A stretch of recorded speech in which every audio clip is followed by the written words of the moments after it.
Welcome to Kenton's videos. Enjoy the video. You begin by making the moment safe.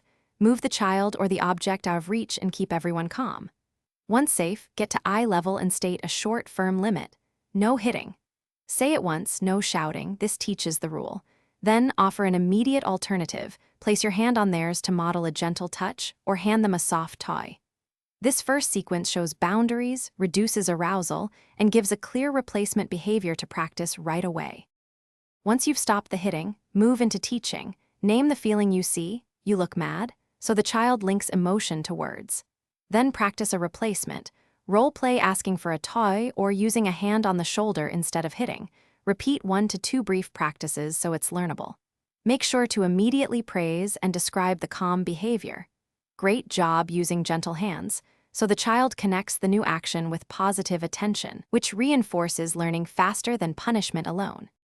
Finish by setting a predictable routine around triggers. Consistent naps, snacks, and clear transition warnings reduce overwhelm. Every time hitting happens, repeat the same brief consequences and immediately prompt the replacement behavior. Consistency teaches expectations. Keep daily practice and specific praise and monitor progress. If hitting continues despite clear limits, consistent teaching, and safety measures, seek extra support.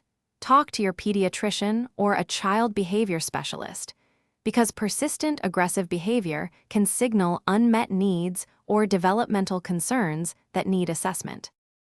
Thanks for watching. Consider subscribing if we helped you.